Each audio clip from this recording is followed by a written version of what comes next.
Armand Bouchard, bonjour et bienvenue sur BlockX. Armand, tu es cofondateur et CEO de Coinstancy, donc un fonds d'épargne et d'investissement dans les cryptos et les stablecoins dont on va parler aujourd'hui. Est-ce que tu pourrais dans un premier temps te présenter ton parcours et d'en arriver dans la blockchain, s'il te plaît? Bonjour Pierre et merci de me recevoir sur BlockX. Effectivement, j'ai créé CoinStancy il y a maintenant 3 ans, bientôt 3 ans, et on travaille réellement dessus depuis janvier 2022. Moi, j'ai découvert les cryptos un petit peu par hasard, dans le sens où j'ai commencé un peu à trader sur eToro pour commencer à m'intéresser à tout ce qui était actions et autres. Et à un moment, je suis tombé sur des actifs XRP, BTC, je savais en aucun cas ce que c'était. Et du coup, j'ai creusé un petit peu et j'ai découvert ce fameux monde des cryptos. Donc ça, c'était en début 2019. Et ensuite, je me suis pris de passion pour ce domaine et j'ai décidé tout simplement de créer une société qui permettrait tout simplement à mes amis et de base, à mes amis et à mes proches, de pouvoir profiter des rendements de la finance décentralisée, parce que les livrets bancaires étaient trop peu avantageux pour moi.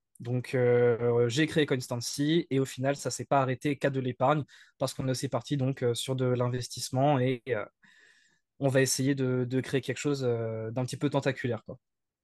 Super, donc pour remettre dans le contexte, c'est l'aspect aussi invest qui t'a bien séduit. Tu t'es dit plutôt que voilà que ça me corresponde seulement à moi, autant faire profiter d'autres. C'est généralement comme ça que ça passe, hein, vouloir faire profiter son cercle proche et puis après éventuellement scaler. Avant de parler Ça. de fonds d'invest, on va parler de fonds d'épargne. Qu'est-ce que vous proposez? Ouais. Quelle est votre vision par rapport à ça? Nous, ce qu'on propose, c'est, alors de base, la vision que j'avais moi, c'est-à-dire en fin 2020, c'était de pouvoir proposer des livrets crypto qui rapportent plus que les livrets bancaires. Maintenant, on s'est rendu compte que d'un point de vue législation et tout, ça va être un petit peu délicat de se baser sur cette phrase-là. Donc on s'est dit, on va créer quelque chose tout simplement qui va permettre aux gens de gagner 6 à 10% par an, sur des stablecoins, sans passer par de la crypto, donc qui est volatile et dont on peut perdre 20 à 30% de son capital en une seule journée. On va passer par des stablecoins, on va les faire travailler sur des protocoles de finance décentralisés qui vont permettre de rapporter beaucoup plus que ce que proposent les livrets bancaires, tout en conservant une certaine stabilité, une simplicité aussi au travers de cette épargne. Yes, 6-10%, c'est aujourd'hui, c'est en période de marché basse, en période de marché haute, comment... Alors, on a deux catégories, dans le sens où on a la première catégorie, ça fonctionne en fonction du capital déposé. Et donc, en fait, la première catégorie, actuellement en période de marché baissier, va rapporter 6% par an. La seconde, 8%. Donc, plus on dépose de capital, plus on a de rendement. Et en période de marché haussier, on passe de 8% et 10%. Donc, en Ok, fait, on va venir augmenter de 2% sur chaque catégorie. ça marche. Sur le même principe que les personnes que j'ai pu recevoir sur des sociétés de dynamisation d'épargne qui proposent un petit peu moins, on va un peu lever le capot pour regarder sur quel stablecoin vous focalisez. Est-ce que, parce que bon, la perte en capital possible, elle est là, hein, je pense qu'il faut le rappeler, Oui, c'est pas parce bien qu'on est sûr. sur un actif qui est adossé à de l'euro ou du dollar que le risque n'existe pas. Il y a énormément de risques qui gravitent autour. Que ça soit, voilà, que ça soit des technologies, que ça soit des hacks, etc. Aujourd'hui, quel type de stablecoin vous allez vous positionner sur? Alors, nous, actuellement, là, tout de suite, à l'instant T, par exemple, on a une partie des fonds qui sont sur du réel brésilien. Pourquoi du réel brésilien? Parce qu'on a trouvé une pool de liquidité qui rapporte plus ou moins 80% par an, à l'heure où je parle. Ce sont des pools, bien sûr, qui ont été audités avec des contrats audités. On ne pose pas n'importe où. Ce sont des protocoles qui sont relativement connus. Et en fait, nous, on va aller chercher à faire 80% de rendement avec 20% des fonds clients. C'est-à-dire que on va avoir une certaine partie des fonds qui vont être posés sur des pools de liquidités qui vont être ultra sécurisés, mais qui vont rapporter que 5 à 6%, ce qui ne couvre pas du coup le rendement qu'on a annoncé de base. Donc en fait, ce petit surplus-là, on va venir le compléter avec 20% des fonds qui vont être déposés sur des pools bien dynamiques, mais du coup avec des monnaies, enfin des stablecoins avec des monnaies d'État, peut-être un petit peu plus exotiques. Ouais, c'est intéressant c'est assez intéressant de voir comment les sociétés qui proposent de la dynamisation comme ça, sur quel type de protocole et de stable ils se placent. Aujourd'hui, là, vous faites vos arbitrages à la mano, vous avez des algos que vous avez développés en interne, c'est un mix des deux, comment ça se passe? Alors actuellement, tout est fait à la main. C'est-à-dire que du site à la validation des nouveaux clients, à la validation des dépôts, au retrait, au dépôt sur les protocoles de finances décentralisés, absolument tout est fait à la main. Actuellement, on veut garder à 100% le contrôle sur ce qu'on fait et justement ne pas le proposer, enfin ne pas laisser la main aux algorithmes tant qu'on n'est pas au moins enregistré PSAN. Parce que actuellement, avoir la main sur tout ce qu'on fait, ça va à la fois donner confiance aux autorités, mais aussi aux clients qui va se dire, bah, en fait, tout dépend entre les mains d'un code. Non, c'est vraiment une personne derrière qui va aller placer les fonds en fonction de ce qu'elle voit, en fonction de son avis et de son expérience sur les marchés, pardon. Je vais y arriver. Yes, bah en fait c'est l'avantage et l'inconvénient. Enfin, un algorithme, c'est du code, ça peut être extrêmement puissant sous réserve que ça soit robuste et que ça soit fiable, évidemment. Donc c'est peut-être des choses qui pourront être mises en place, comme tu l'as dit, bah, une fois que vous aurez l'agrémentation et la certification PSAN. Ouais, Euh, Parce qu'aujourd'hui, du coup, vous pouvez proposer, on en a un petit peu discuté, mais je pense que c'est intéressant de leur dire, ce ouais. type de prestation sans quelles sont les conditions pour pouvoir le faire sans avoir la certification PSAN? Alors actuellement, effectivement, on n'a pas la certification PSAN, on est en train de travailler dessus, donc c'est pas quelque chose qui est complètement oublié loin de là. Mais actuellement, on a le droit de proposer à un panel de clients restreint nos services, tout en ne faisant aucune pub ni aucune communication à titre promotionnel ou publicitaire, quoi. J'espère que ça, ce genre d'interview ne passe pas dans... Non, cette interview-là, elle passe parce qu'elle n'est pas sponsorisée ni rien du tout, donc il y a pas eu D'accord. d'échange d'argent. Ok, super. D'accord. Alors aujourd'hui, concrètement, comment ça se passe? Il y a des gens qui arrivent, qui mettent leurs fonds. Moi, c'est ce que je discute en général pour ce type d'organisation centralisée qui, moi, je pense, ont leur place hein, sur le marché. Tout n'a pas vocation à être entièrement décentralisé. Par contre, je considère que les clients aujourd'hui exigent de la transparence. Est-ce qu'il va y avoir une interface où les clients vont pouvoir voir en temps réel ou peut-être à l'échelle de la semaine où sont les fonds et Ouais. éventuellement un track record pour voir comment...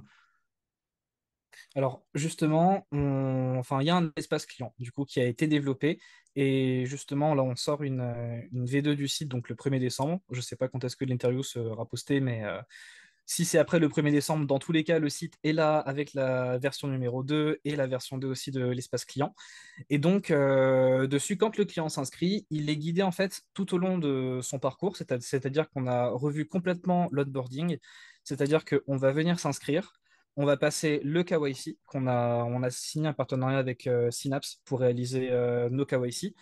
Ensuite, le client va être invité à déposer des fonds et s'il ne souhaite pas déposer des fonds de suite, il pourra tout simplement accéder à son espace client, voir les offres qu'on propose et ensuite prendre sa décision.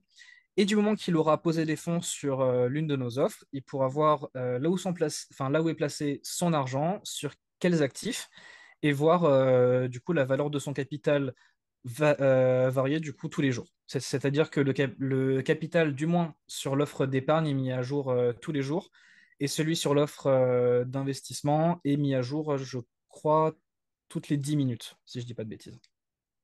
Les intérêts qui sont générés par les capitales qui sont déposés sont reversés tous les jours, toutes les semaines, tous les mois. Alors, les intérêts d'un point de vue épargne sont reversés tous les jours. C'est-à-dire qu'on a un système qui met à jour tous les jours tous les fonds clients. Et voilà, vous pouvez le retirer tous les jours. Il n'y a pas de limite. Enfin, il y a pas de temps défini, de temps de blocage ou autre. Si jamais vous venez poser le lundi et que le mercredi, vous vous rendez compte que bah, vous avez besoin de votre argent, et bah, vous pouvez tout retirer. Tout est traité en 24 heures. Vu que justement, les retraits sont faits à la main, Ça nous demande un petit peu de temps pour aller vérifier, valider et effectuer le retrait, nous, de notre côté. Ça marche. On parlera un petit peu de tout ce qui va être de tous les frais et du business model après. Moi, je voudrais quand même dans un premier temps, enfin dans un second temps, attaquer la partie. On était sur la partie fonds d'épargne, hein. On va passer sur la Ouais. partie fonds d'investissement. Là, tu parles, on a parlé d'ETF. Est-ce que tu peux expliquer comment vous allez mettre tout ça en place?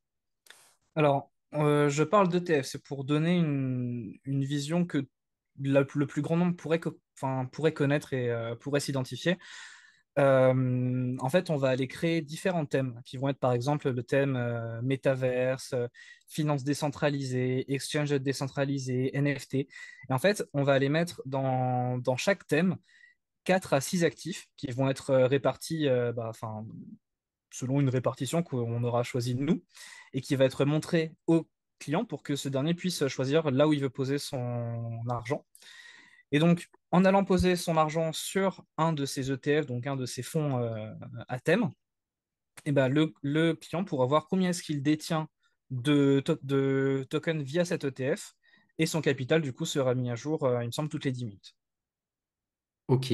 Est-ce que ça va être des équivalents d'ETF, hein, pour vraiment donner l'image, qui vont être déjà prédéfinis en termes de sectorisation et de risque, ou bien c'est vraiment quelque chose qui va être créé sur mesure? Moi, je vois bien une interface où la personne elle va se dire, je veux 50% qui va être non risqué, donc on va dire du stable, du Bitcoin et de l'Ethereum. Bon, encore une fois, ce n'est Ok, pas des conseils en investissement. bien sûr. Et 50% qui vont se diversifier sur, je sais pas, des métaverses, des projets NFT ou autres, avec des niveaux de risque qui vont vraiment être associés. Ça va vraiment être un costume fait sur mesure ou c'est des choses qui vont déjà exister et le client va choisir sur quel type de placement ETF, entre guillemets, il va vouloir se mettre. Alors, c'est vrai que là, on n'est pas tant sur du sur-mesure, on est plus sur du prêt-à-porter, dans le sens où nos ETF, ils sont déjà créés pour l'instant, et donc les thèmes sont déjà présents avec les tokens qui sont associés. Donc, en fait, le client, lui, va juste pouvoir venir sélectionner le thème qu'il souhaite et qui lui correspond le mieux, mais on n'a pas la possibilité de créer son propre ETF pour l'instant. Après, peut-être que par la suite, on va l'implémenter, mais actuellement, c'est pas à l'ordre du jour. Ok, même question que pour le fonds d'épargne précédemment. Je suis un client, je souhaite de la complète visibilité par rapport à où sont mes fonds. Là, c'est un petit peu plus complexe, hein, potentiellement, parce Ouais. que ça va se diversifier à travers, on disait, 5-6 tokens éventuellement. Comment cette visibilité va pouvoir se mettre en place avec Coinstancy? Alors, nous, on a déjà prévu de mettre en place une page statistique qui va répertorier là où sont placés les fonds et toutes les statistiques aussi au niveau du site. Maintenant, on a aussi prévu enfin, pas tant de mettre en avant, mais de mettre à la vue et aux yeux de tous les adresses de Coinstancy pour que comme ça le client puisse voir les tokens que l'on détient, si on les détient bien. On a aussi une adresse d'assurance qui va être mise en avant, donc pour pouvoir assurer les fonds clients. Et le client, lui, depuis son espace personnel, pourra voir là où sont placés ses fonds et le nombre de tokens qu'il détient sur chaque livret d'investissement, je dis bien, fonds d'investissement. D'accord. Alors, quand tu parles de fonds d'assurance, là, en fait, c'est globalement l'argent qui va être dans les mains, entre guillemets, de Coinstancy, qui va être visible. Mais il n'y a pas de système d'assurance qui va pouvoir combler cette perte en capital possible, ou vous envisagez de travailler avec des assurances pour pouvoir proposer, on va dire, moins de rendement, mais d'avoir une offre où la perte en capital n'est plus d'actualité. En gros, on peut vraiment dormir sur ses deux oreilles, sous réserve de gagner un petit peu moins. Bah ça, c'est très intéressant que tu y viennes parce que, on est en train de travailler sur une offre d'assurance justement sur la CoinCare. Donc on remarquera notre petit clin d'œil à Apple avec l'Apple Care.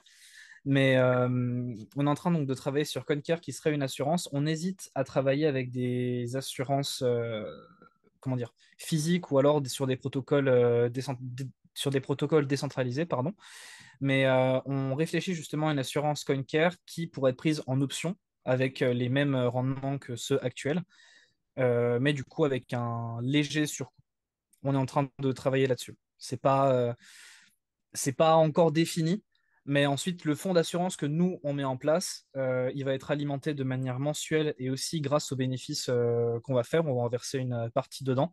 Et donc, ce fonds d'assurance-là va nous permettre, nous, d'assurer en cas de perte, justement, en cas de crash d'une crypto ou autre, bah, de pouvoir assurer les fonds clients. Ça, c'est vachement intéressant et je pense que les gens vont le demander de plus en plus. On sait que les crypto-monnaies, la DeFi permet de rendements plus importants, plus risqués aussi que ce qu'on trouve dans la finance traditionnelle. Par contre, ce qui est un énorme frein aujourd'hui, c'est la perte en capital possible. Et il y a beaucoup de gens qui préféreraient gagner moins, mais vraiment dormir sur ces deux oreilles-là. Bien sûr. Je reviens un petit peu à ce qu'on discutait avant. Je fais un petit clin d'œil parce que c'est aussi une société française. Vous avez fait un partenariat, enfin, vous travaillez avec Nested pour avoir Ouais. un espèce de trading social, de copy trading. Comment ça se met en place? Alors, nous, on travaille avec Nested pour justement tout ce qui est ETF, parce que on va mettre en fait en place, nous, nos stratégies sur Nested, et ensuite, quand le client va aller sélectionner le fonds à thème qu'il souhaite, et ben, nous, on va aller déposer ces fonds sur Nested, et donc sur les fonds qu'on aura créés, nous. C'est-à-dire qu'on a enfin, je ne sais pas si on va détailler précisément comment fonctionne Nested, mais à chaque fois qu'on crée un wallet, on reçoit un NFT associé à ce portfolio plutôt. Et donc, en fait, chaque client aura un portfolio personnel qui va donc être stocké sur nos wallets à nous. Des wallets donc, qui sont multisigs, c'est-à-dire il n'y a pas une seule personne qui peut bouger les fonds. C'est vraiment quelque chose. On a aussi travaillé à fond sur sur la sécurité à la fois niveau token et à la fois niveau NFT, qu'on puisse garantir une sécurité maximale et qu'il n'y ait pas un des associés qui puisse se barrer avec les fonds directement, quoi. Ouais, bah ça, de toute façon, je pense Voilà. que les gens, pareil, hein, parmi toute cette démarche de transparence, souhaiteront avoir un détail exhaustif de la manière dont ces fonds-là sont sécurisés à Bien sûr. travers du multisig et tout ce qui peut se mettre en place. Donc, ça fait partie de toutes ces choses-là que les scandales de Celsius, de FTX vont aussi ramener. C'est des petits moments qui sont un petit peu difficiles, mais qui apportent quand même beaucoup de choses aussi derrière. Ah bah oui, oui, oui, oui, bien sûr. Ça permet vraiment de développer l'écosystème. Ça permet de le faire aller de l'avant et de pouvoir garantir encore plus de sécurité avec les mêmes rendements. Donc c'est mauvais pour les personnes malheureusement qui ont perdu, et j'en suis désolé, mais c'est vrai que pour l'ensemble du secteur, c'est relativement bénéfique sur le long terme. Ouais. Ouais, ouais, ça fait avancer les choses. On va arriver un petit peu sur la dernière offre qui viendra se mettre un petit peu en place dans un second temps, hein, dont on parlait, tout ce qui va être masternode et staking. Comment tu vois les choses? Alors nous, pour les masternodes et pour le staking, on a deux développeurs qui sont sur le coup. C'est-à-dire que on va développer donc différentes masternodes, on ne sait pas encore lesquelles. Mais il va y avoir deux possibilités d'investir sur des masternodes. Le premier, c'est vous venez avec tous vos tokens et en 4-5 clics, vous pouvez mettre en place votre masternode sur nos serveurs. Et tout ça de manière vraiment super rapide. Alors moi, je maîtrise pas, je tiens à le dire. C'est uniquement l'offre qu'on va essayer de proposer. Moi, malheureusement, je suis pas trop technique là-dedans. Ou alors, il va y avoir la deuxième possibilité qui va être de venir déposer son argent et de pouvoir avoir une partie de ces masternodes. Un petit peu comme fait Just Mining avec une sorte de node sharing ou autre. Voilà. Ouais. Bon, c'est quand même l'épargne, l'investissement et les masternodes, là, ça fait quand même un gros programme, hein, qui est assez diversifié, Ouais. donc ça, on peut le reconnaître. Aujourd'hui, là, vous êtes combien chez CoinSensi? Alors actuellement, on est quatre chez Constancy, sans compter une alternante. Donc en tout, on est cinq. Mais on espère que la team va s'agrandir au fur et à mesure. C'est vrai que c'est moi de base qui gère, entre guillemets, le recrutement des personnes chez Constancy. C'est vrai que je suis assez exigeant sur sur les qualités qu'il faut pour nous rejoindre. Donc c'est peut-être pour ça qu'on n'est pas beaucoup, mais on aspire en tout cas à devenir une plus grande team, plus efficace, et voilà, pouvoir surtout garantir le capital des clients et des rendements à la Ouais. hauteur de leurs attentes. Ouais, ouais. Parce que là, on a vraiment dressé la théorie. Alors, le site web va arriver le 1er décembre. Ouais. Euh, on peut déjà, du coup, de ce que je comprends, faire de la dynamisation d'épargne avec vos solutions. En termes de roadmap, sur tout ce qui va être fonds invest, entre guillemets, ETF, et ensuite Masternode, tu vois ça à quelle échéance? Alors, tout ce qui est du coup épargne, ETF, enfin en gros la partie épargne et la partie investissement, tout ça, ça ouvre le 1er décembre. C'est-à-dire qu'au 1er décembre, tout est opérationnel. Là, en soi, la partie investissement, elle est déjà en phase de test depuis plus d'un mois. Donc, enfin, en phase de test intensive depuis plus d'un mois. Donc, tout fonctionne bien. Et la partie Masternode, on espère pouvoir les mettre en place d'ici janvier. Ok, ouais, Donc, ça va vachement vite. ouais. Derrière, tu envisages du recrutement, du coup, davantage de recrutement sur 2023. Et derrière, vous envisagez de faire une levée de fonds, de faire entrer des gens au capital. Comment tu vois les choses? Alors moi, ça va être ma vision purement personnelle, parce que même en soi, au sein de la team actuellement, on n'a pas encore de stratégie définie là-dedans. Moi, je n'envisage pas de levée de fonds. Maintenant, j'envisage éventuellement de faire rentrer des gens au capital, ça pourquoi pas. De recruter de nouvelles personnes pour la team, ça c'est évident. Mais dans quelle mesure et à quelle échelle, ça, j'en sais encore rien du tout. Je pense qu'on verra tout ça en début 2023 quand on commencera sérieusement à déposer le dossier pour le PSAN et qu'on verra ce qui nous manque pour être vraiment compliant à 100%. Ouais. On va arriver sur la fin de l'interview. Armand, ce que généralement je pose comme question, c'est pour toi, quels vont être les enjeux à travers ta fenêtre épargne invest, les enjeux majeurs qu'il va y avoir pour Coinstancy, mais en général, voilà, pour le marché et les sociétés françaises à ce niveau-là, sur les 2, 3 prochaines années. Pour moi, ça va être tout d'abord la transparence qui va être hyper importante pour toutes les sociétés du secteur crypto. On l'a vu avec FTX, ça s'est pas bien passé du moment que c'était un peu opaque. Binance a emboîté le pas pour commencer justement à initier une sorte de full transparence pour tous les acteurs du secteur crypto. Donc pour moi, ça va être surtout de la transparence, aussi beaucoup d'éducation de la part des différents acteurs crypto et blockchain en France. Il y en a de plus en plus avec différents salons. J'ai fait notamment le salon de la blockchain du ministère de l'Intérieur la semaine dernière, euh, qui a Super. été, euh, voilà, qui a été hyper intéressant parce que comme ça nous permet de voir là où on en est le ministère dans cette nouvelle technologie. Mais voilà, pour moi, les deux grands axes principaux, ça va être l'éducation et la transparence. Ok, c'est très clair. Merci pour ton temps et ton partage, Armand. Je te souhaite beaucoup de courage pour la suite. Et ben merci à toi, Pierre.